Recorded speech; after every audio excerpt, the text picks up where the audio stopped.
결혼을 하면은 당연히 아이가 있어야죠. 그 당연한 거 생각하지 않고 결혼한 사람이 누가 있겠습니까?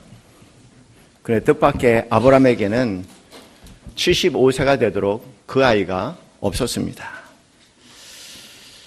큰 절망과 그리고 75년의 노력 끝에 얼마나 큰 허탈감을 경험하고 있을까.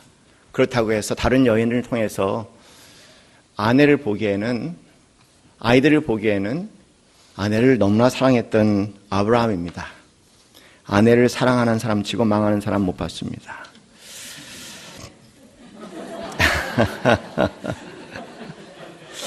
어느 성도님이 그래, 목사님 꼭 여자 편 만든다고 그런 얘기 하는데, 그렇지만 또 안 와요. 하고 싶은 얘기 많죠. 뭐 이러지도 못하고 저러지도 못하는 인간적으로 그 큰 한계의 벽에 부딪혔을 때 뜻밖의 하나님이 그 앞에 나타나십니다. 참, 이 아브라함을 생각해 보면, 얼른 우리 삶을 돌아볼 때 참 이 만남이라는 게 의해서 인생이 만들어지지 않나 그런 생각을 하게 되죠. 당연히 뭐 결혼에 대한 만남은 말할 것도 없이 인생을 돌면서 수많은 만남들을, 그 만남들을 통해서 사실 제 개인보다는 그 만남을 통해서 인간 삶이 만들어지지 않나 그런 생각을 하게 됩니다. 좋은 사람도 많이 만났고 돌아보면은 지금도 생각하면은 어떻게 그런 분이 내 삶에 나타날 수 있었을까. 정말 눈물로 되새길 수 있는 감사의 만남도 있고, 대학교 2학년 때 집 세 채 나한테 사기를 해서 내 인생 쫄딱 망하게 한 그 인간도 또 생각이 나고, 그리고 또 운동하는 가운데 나를 고발을 해서 서대문 성무소에 3일 동안 융숭한 대접을 받고 군대에 끌려가게 한 그 인간도 생각이 나면서, 만약에 그 인간들이 없었으면 제가 하나님을 만날 수 있을까 생각하니 그것도 너무나 어떻게 보면 자신을 몰랐지만 감사할 수 있는 그런 대상이 어느 날 되더라고요. 만남이 이래저래 참 중요하다. 75세에 아브라함은 하나님을 만나게 됐습니다. 그리고 믿음의 여정을 처음으로 시작을 했죠. 하나님께서 약속하신 대로 내가 본토 친척 집을 떠나 죽으라는 얘기죠. 떠나면 내가 너로 자식을 주고 큰 민족을 이룰 뿐만 아니라 너에게 복을 주고, 그리고 내 주변 사람들에게 복의 근원이 되겠다라는 약속의 말씀을 합니다. 처음으로 자신의 생각에 갇혀 살고 있었던 아브라함이 초월자 되신 하나님의 계시를 받으며 자기 바깥의 생각을 드디어 담아서 새로운 삶을 시작하게 되는 그런 순간이 시작이 됐습니다. 우리 대부분 자기 생각에 갇혀 살아요. 신앙생활 오래 해도 대부분 보면은 자기 생각에 갇혀 있죠. 하나님 말씀을 암송을 해도 알고 보면 어떤 상황에 부딪히면은 그 말씀은 없고 내 생각에 갇혀진 것들로 주로 사니까, 그렇게 내 밖의 계시를 가지고 오늘 살아간다는 것은 결코 쉬운 일이 아닙니다. 당연히 많은 사건들이 일어납니다. 우리가 쭉 창세기 12장부터 오늘 25장이니까 오늘 아브라함 마지막 날이니까 14장에 걸쳐서 가장 긴 장인데 저희가 쭉 살펴보면서 우리는 아브라함의 뜻밖의 당황스러운 모습을 많이 발견하지 않습니까? 믿음의 아버지라고 얘기하고 하나님의 친구라고 그렇게 이름을 일컫는 이 아브라함, 그러나 너무나 많은 뜻밖의 형편없는 짓들도 많이 했죠. 그런 긴 과정, 75세에 시작된 과정, 드디어 99세가 돼서 24년의 시간 가운데 그가 깨달은 것은 내가 너무나 어처구니 없는 인간이라는 것을 깨닫는 긴 과정이 아니었나. 저는 굉장히 의미 있는 깨달음이라고 생각합니다. 대부분의 사람들은 죽을 때까지 그것도 못 깨달은데 아브라함은 그래도 24년의 신앙생활 가운데 내가 너무나 형편없는 인간이었구나, 그런 것을 깨달은 것 같아요. 그 깨달은 그때 하나님께서 99세가 돼서 그래서 이제 뭔가 하나님의 마음이 움직였죠. 그래갖고 이름을 아브람에서 아브라함으로 이름을 바꿔 주셨습니다. 아브람은 아부라는 말은 여러분 다 아는 단어예요. 예, 이제 아비란 뜻이죠. 그죠? 뭐 전 세계에 통용되는 공통적인 용어입니다. 아버지, 아부, 아비. 그러니까 아브람이라는 것은 람은 존귀란 뜻이니까 존귀한 아버지였는데 아브라함이 됩니다. 라함이라는 것은 민족을 얘기하니까 민족들이라는 복수예요. 그러니까는 아브라함이 드디어 한 사람의 존귀한 아버지가 아니라 민족들의 아버지가 되겠다라는 창세기 12장에 하나님께서 약속하신 내용이 드디어 99세 구체적으로 때가 됐다고 말씀하신 것 같아요. 그리고 채 1년도 안 돼서 100세 때 이삭을 낳게 됩니다. 흥미로운 것은요, 인디안들은요, 미국의 인디안들은 이름이 평생 몇 차례 바뀐대요. 그래서 태어나는 어떤 그 울음소리라든가 아주 어렸을 때 행동을 보고 그에 맞는 이름을 줘준다는 거죠. 그리고 이제 그 아이가 자라가면서 이제 청소년 때가 된다고 하죠. 그러니까 청소년 때의 그 모습을 보면서 이름이 바뀐대요. 그리고 이제 그 청장년 시대에 갔다가 보면은 또 사람이 바뀌잖아요. 그럼 또 이름이 바뀐다는 겁니다. 그래서 몇 차례 이름을 바꿔서 그 미국 인디안들 사이에서는 그냥 자기를 다 드러내고 사는 거나 마찬가지래요. 왜냐하면 이름 안에 다 담겨 있으니까 이름을 부르면은 이놈이 이런 놈이구나 라는 걸 다 아니까 뭐 숨길 수 없는 그런 모습을 가지고 사는 거죠. 기대가 돼요. 이름 몇 차례 바뀐다는 건 참 좋은 일입니다. 제가 평생 존경하는 저희 장인어른 보면은 호가 제가 처음 뵀을 때 만났을 때는 호가 보람이었어요. 여러분 옆에 여기 좀 보람 무지개 작은 도서관 장인어른이 기증한 거죠. 그래서 이제 보람이라는 이름이 붙었습니다. 거기에 보람 무지개 작은 도서관. 근데 그분이 가시기 한 10년 전에 어느 날 호가 바뀌었다는 것을 알았어요. 그 호가 바보라는 호로 바뀌었습니다. 좀 당황스럽죠? 보람. 그런데 바보.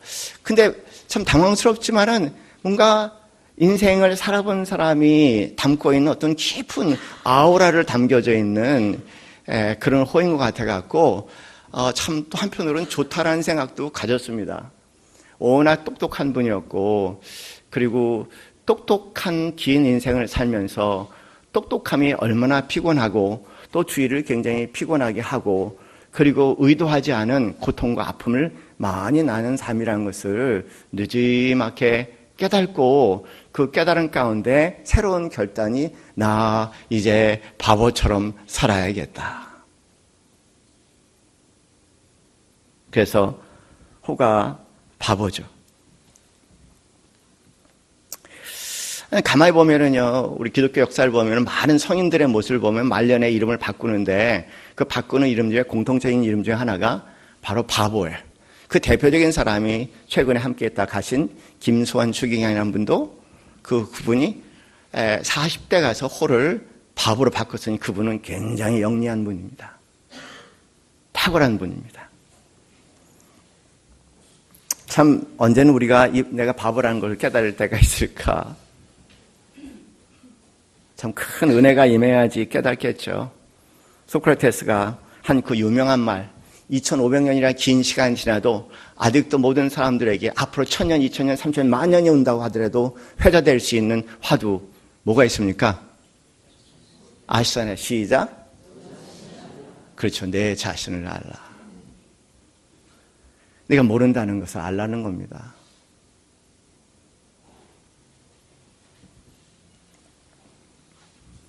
제가 개인적으로 존경하는 박경리 선생님 그분의 시 모순 가운데 그런 시가 있습니다. 어리석은 지식인들 그렇게 얘기해요. 어리석은 지식인들이 곧잘 논쟁에 끌어들이는 모순 방어와 공격을 겸한 용어지만 그는 자신들이 모순적 존재라는 것을 알지 못한다. 저는 그것도 대단해요. 한 인간이 얼마나 모순적인 존재인가. 제가 모순적인 존재라는 것을 느끼게 해주시는 분이 각각에 계시죠. 왜냐하면 이제 성도들한테 굉장히 친절하고 따뜻한, 안 그럴지도 몰라. 제 착각인지 모르겠지만. 상담할 때도 공감을 잘 하는데, 왜 당신은 상담할 때 그렇게 공감을 잘, 나한테는 공감을 안 하냐. 그런 얘기 할 때마다, 내가 언제 이 모순을, 뭐 그런 것들 우리 자주 느끼지 않습니까? 소설가 박경식 한 얘기 가운데, 지식인들의 거짓이 치를 떨게 한다. 정말 고개 끄덕이는 그런 표현입니다. 바보가 좋아요? 어느 날 깨달은 건, 나도 바보 됐으면 좋겠다. 여기에 지금 500년 된 책이 있습니다. 이 500년 된 책의 이름이 바보새라는 책, 바보배. 그러니까 이제 이 바보라는 배에 동승한 사람들에 대한 얘기예요.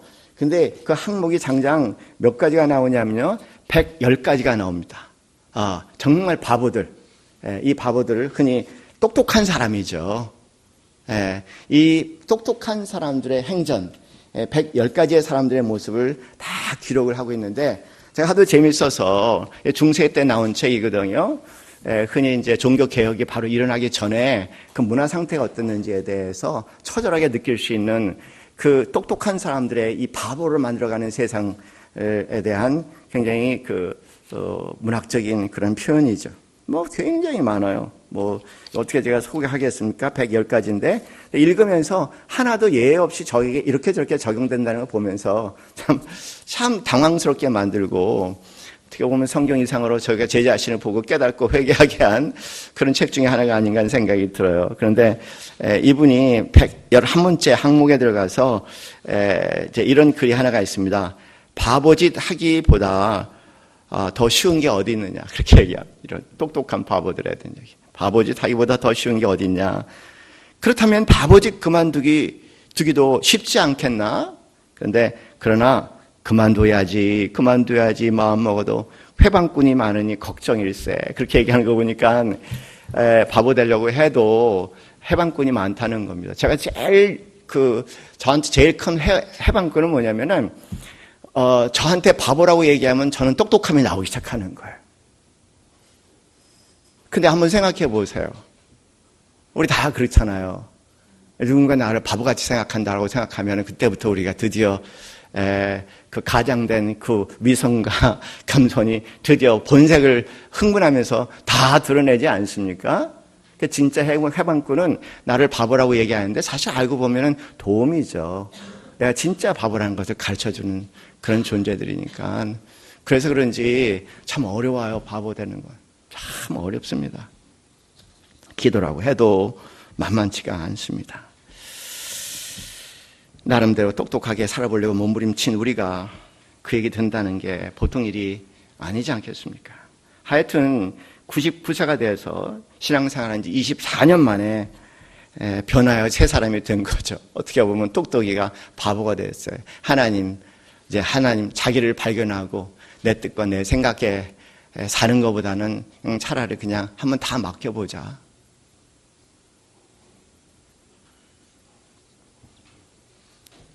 그리고 1년 만에 100세가 돼서 이삭이라는 아들을 낳게 되고, 그리고 127세에 그 아내를 보냅니다. 그리고 아내 보낸 지 저는 고치라고 생각해요.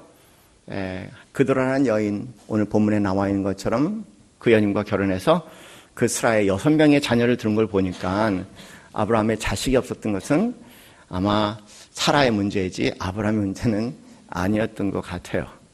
그런데 흥미로운 것은요, 제 은사 되시는 김영석 씨가 얼마 전에 쓴 책 가운데 100세를 살아보니라는 그런 책이 있더라고요. 그러면서 제가 큰 게 감동을 받았는데, 어느 날 TV에 한 프로그램에 나와서 이제 서로 좌담하는 얘기를 들었는데, 그분이 하시는 얘기가, 우리 사모님이 일찍 돌아가셨거든요. 그런데 제가 학교 다닐 때 돌아가셨다는 얘기를 들었으니까 이제 일찍 돌아가셨어요. 근데 흥미로운 것은요, 그 얘기 하시라고요.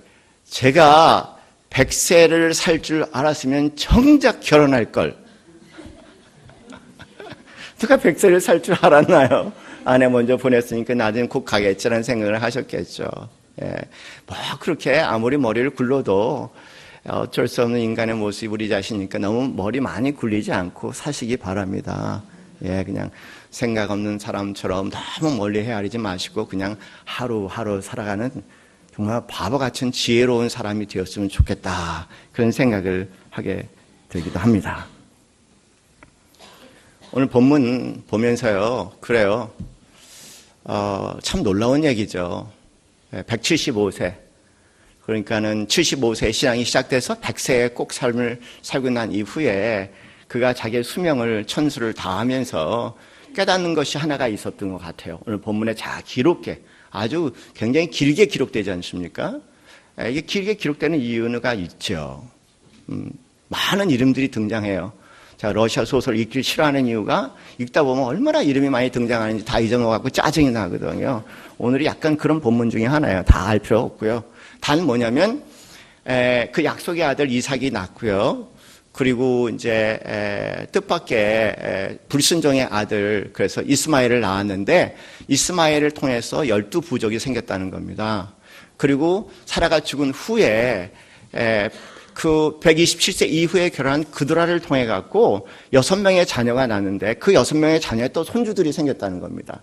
그래서 이스라엘을 중심으로 해서 이삭이 머물 약속의 땅 이스라엘 중심으로 해서 동편에는 커다란 나라가 구성이 되고 그리고 애국과 이 이스라엘 사이에 그 커다란 지역이 있는데 그 지역에는 이스마엘의 자손 12부족이 그 지역을 차지하는 또 하나의 나라가 형성이 됐다. 이 얘기죠. 이 핵심이 뭘 얘기하느냐? 바로 이거 아니겠습니까? 하나님께서 아브라함을 부르실 때 창세기 10장 말씀에 아브라함을 부르실 때 그렇게 시작이 되셨어요. 뭐냐면 지금 자식은 없지만 내가 너에게 자식을 주고 그 자식을 통해서 큰 민족을 이루고 큰 나라를 이루겠다는 그 약속의 말씀 있잖아요. 그것의 완성을 얘기합니다. 그럼 다른 건 별로 그렇게 저는 의미 없다고 생각해요. 우리나라 사람들에게. 아마 이 사건을 보면서 아브라함이 가장 놀랐던 것 중에 하나가 신실하신 하나님을 깨닫는 시간이 아니었을까. 자신의 죽음을 마부자 하면서 이제 하루를 더 살지 이틀을 살지 참 파란만장한 인생 하나님과 긴 여정 가운데 참 우여곡절의 수많은 인생들을 바라보면서 이 상황을 바라보면서 자식들, 아들들, 딸들을 바라보면서 그 한 가지 분명히 깨달은 것은 신실하신 하나님. 나에 의해서 좌지우지 되신 하나님이 아니라 내가 너를 사랑한다.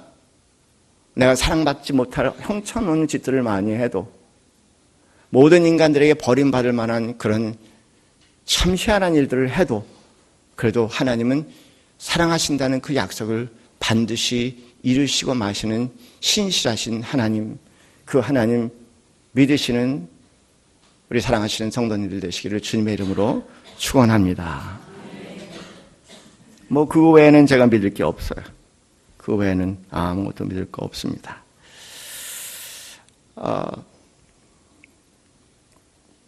아마 아브라함의 마지막 순간을 생각해 보면서 100년의 긴 신앙을 여정을 생각하면서 웃기도 하고 많은 일들을 떠올리고 울기도 하고 또 웃기도 하고 그러면서 아마 감사하는 마음 가운데 하나님의 들림을 받게 되지 않았을까 그런 상상을 해보죠.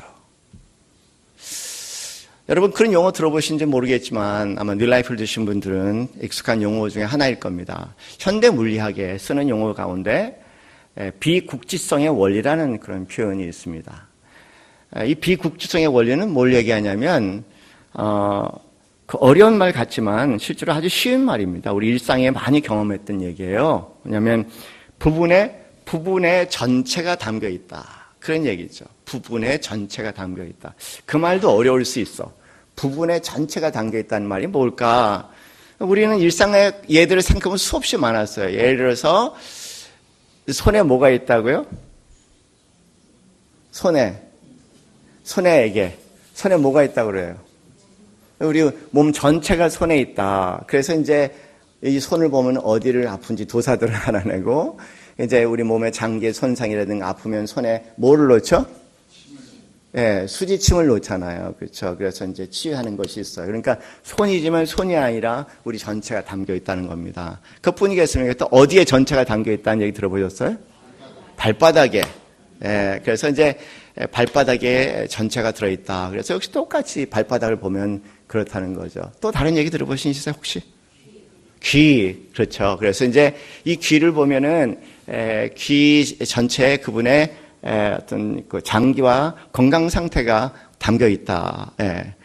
저는 이런 부분에 이제 늘 관심을 가지고 있는 사람이니까, 그래서 이제 제가 꼭, 아침 세수하고 난 다음에 하는 것 중에 하나가 귀를 열심히 마사지하고 귀를 한번 탁 만져보고 여기가 아주 부드러운지 반짝반짝한지 그 다음에 허리가 아프면 분명히 이걸 막 구부려 보면요 이게 안 구부려져 아프면 허리가 아픈 거예요. 뭐 임상적으로 저는 임상이 굉장히 중요하니까 백물이 불여일견이라고 해봐야 아는 거 아니겠습니까? 누구 말을 누가 믿는 시대는 아니니까 해보고 경험을 해봐야지 아는 거니까 저는 해보지 않으면 믿지 않는 사람입니다.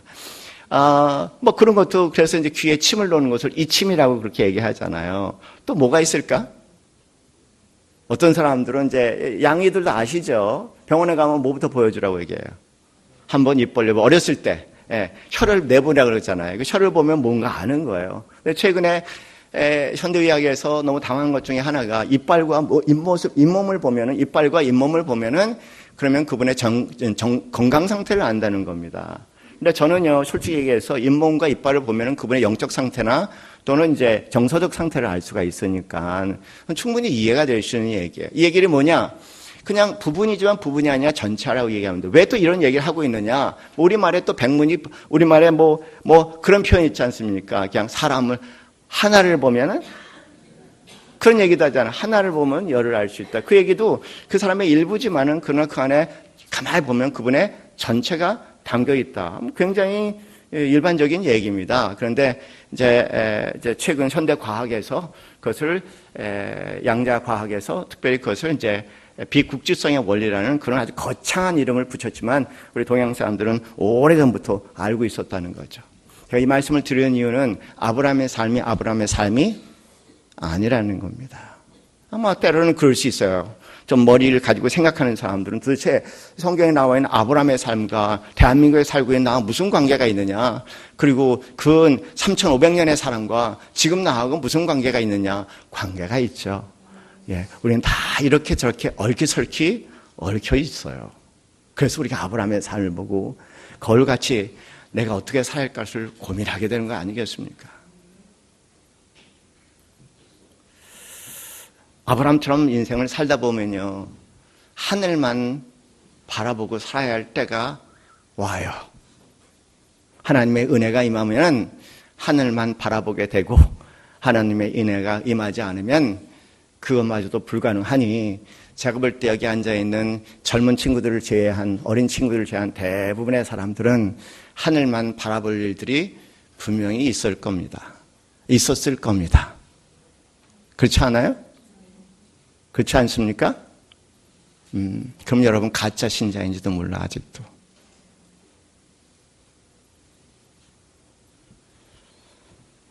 제대로 신앙생활이 뭔지 모를 겁니다. 아브라함에게 그런 삶이 일어난 겁니다. 우리 모두에게 일어나는 겁니다. 내가 알고 있는 모든 지식과 지혜와 그리고 상식과 경험과 내가 갖고 있는 모든 창의성을 다 발휘를 해도 뭐 길이 없어. 어떻게 해야 할지를 몰라. 그런 상황들이 있지 않습니까? 가장 흥미로운 것 중에 하나가 경제학자 치고 맞히는 사람 별로 없어. 제가 그 전에 있었던 교회 그 고대 경영학과 교수로 오랫동안 있다가 어느 날 내가 이 월급 받고 싫다. 나 다 알고 있으니까 사업해야겠다. 그래서 사업하다가 쫄딱 망했어요. 어느 대기업 사위거든요. 장인어른 재산 엄청나게 축냈죠. 심리학자들 보면요, 임상심리학자들의 3분의 1이 이혼입니다. 누구보다도 사람의 마음을 잘 알고 내가 요 말을 하면은 이 사람이 무슨 말을 할까 알아야 되는 사람 아니겠어요? 근데 아무런 관계가 없어. 저도 마찬가지야. 성경을 알고, 그리고 임상심리학 전공자고, 그리고 과학 전공자고. 여러분, 제 밑에 공부하다 보면은, 아이고, 내가 좀 대단한 지성이 되어야겠다라는 착각을 할 정도로 고통스럽게 신음하시는 분들 계실 거예요. 그래도요, 제가 이런 말을 하면 우리 아들이 무슨 말을 할 것인가 잘 몰라요. 그러면 제가 제 아내하고 갈등을 하겠습니까? 그게 인간이에요. 잘합시다. 주제 파악을 해라. 내 자신을 알라.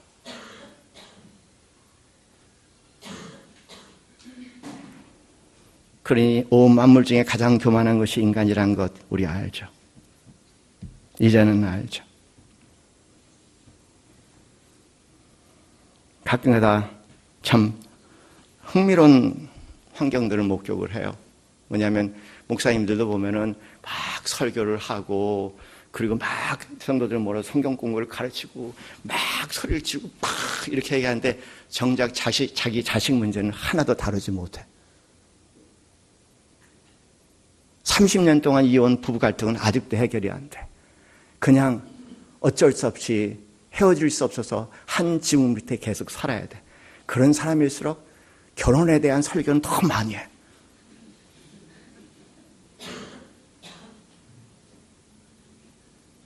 근데 한번 돌아봤으면 좋겠어요. 남의 얘기인지. 사람이 평생 살면서 단 한 번에 진실할 수 있는 순간이 올까?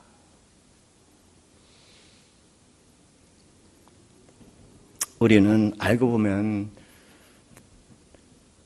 살아도 똑똑해서 사는 것이 아니라 다 하나님의 은혜로 사는 거죠. 이 바보 같은 인생들을 사랑하실 때 죽도록 사랑한다는 그 바보야말로 바보들의 최고의 왕이니까, 내가 믿는 여호와 하나님은요, 나를 알고 보니까, 인간을 알고 보니까, 인생을 알고 보니까 바보의 왕이셨던 거예요.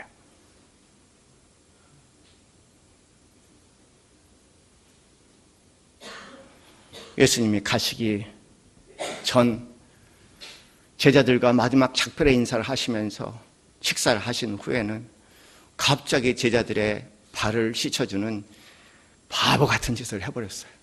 그랬더니 베드로가 놀라서 당황스러워서 내 발을 씻지 말라고 얘기하니까는 예수님께서 내가 네 발을 씻지 않으면은 그러면은 너와 나와 관계가 없다.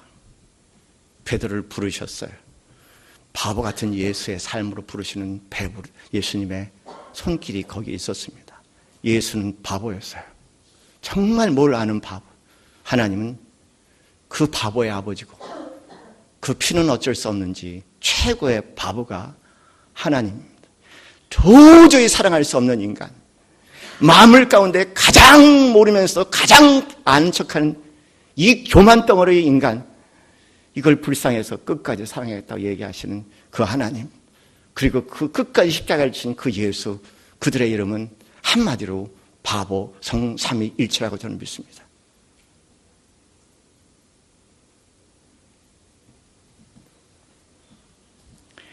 박경리, 저는 사실 이분이 한국 최고의 지성이라고 생각합니다. 저는 이혜령 씨 아니라고 생각해요.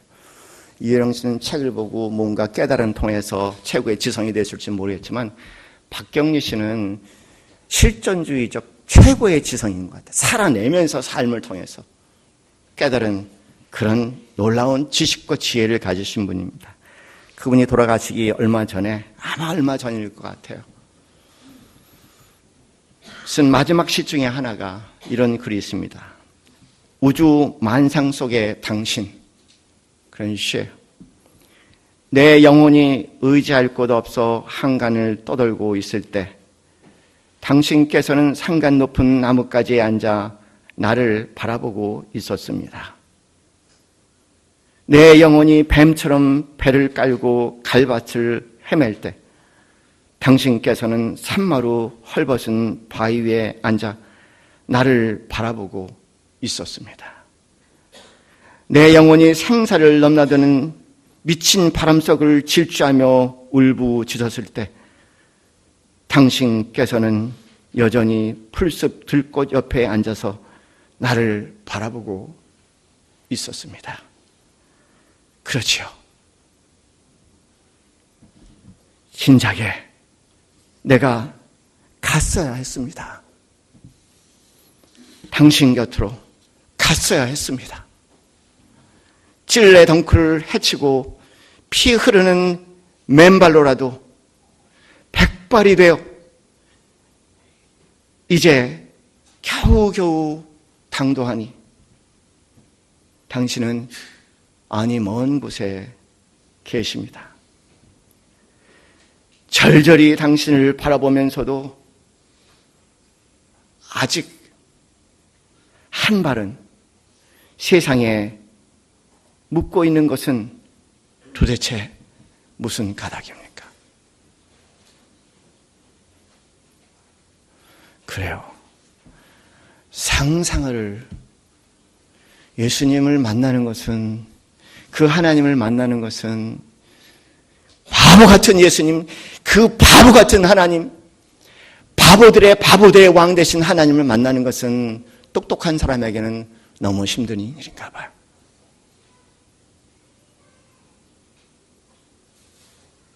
이 자리에 앉아있는 우리는 바보들일 것입니다.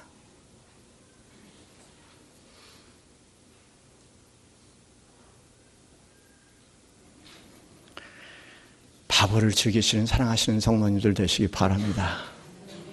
바보 대신 예수님 바라보고 믿음을 익혀가고 바보 대신 하나님 바라보면서 그분의 말할 수 없는 은혜 가운데 묻혀 오늘 일어나며 희망 가운데 살아가시는 여러분 되시길 바랍니다. 정말로 나 같은 부질없는 인간, 나 같은 죄인, 나 같은 지고만장의 교만한 자, 뭘도 모르면서 모든 것을 아는 것처럼 쉬쉬 저으면서 온 세상에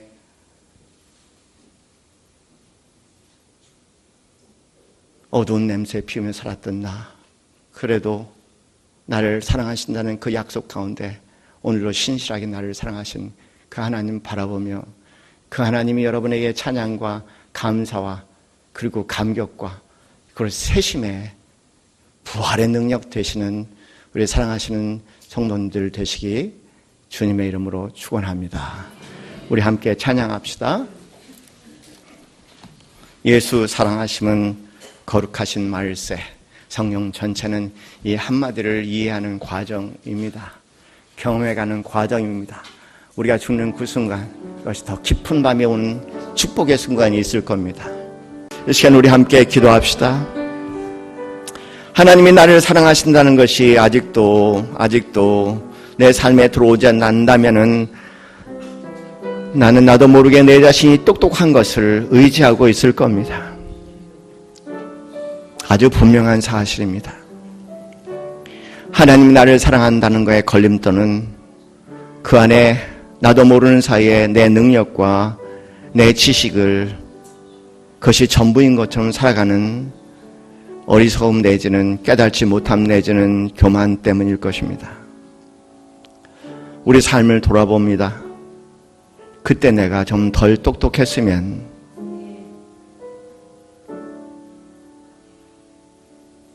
내가 그 순간 거기에 좀 바보같이 머물고 있었다면 거기에 하나님의 은혜가 임해서 우리 모두에게 유익한 순간이 될 수 있었었는데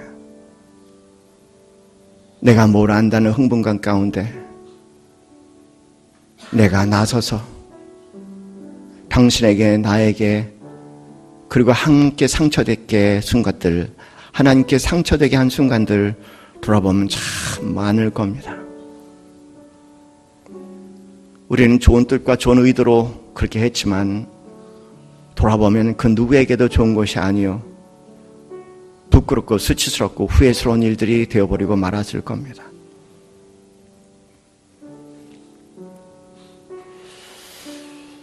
하나님께 기억시켜주는 대로 기억하고 그리고 고백하는 시간 되길 바랍니다. 그리고 이 시대에 인생에 걸맞는 깨닫는 자로서의 모든 사람들에게 생명을 살리게 하는 진정한 바보가 되게 하옵소서.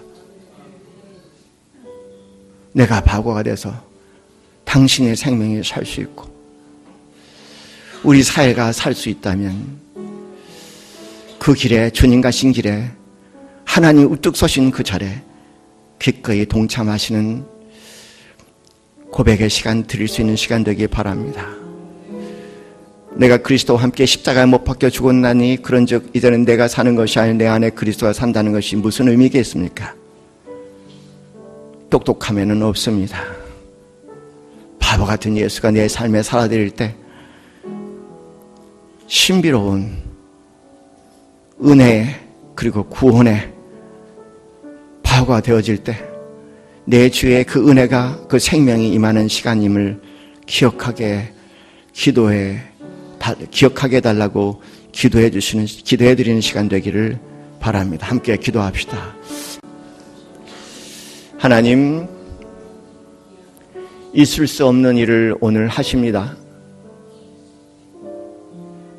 바보 대신 예수님이 없었다면 오늘 부활의 순간이 없었을 것입니다.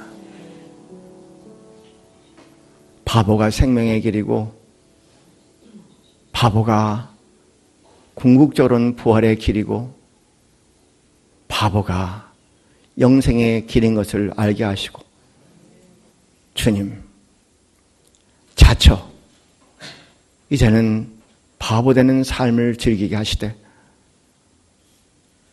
하나님께는 영광이요 내 주의 모든 사람들에게 생명이요 나에게 기쁨 되는 비밀 되게 하옵소서.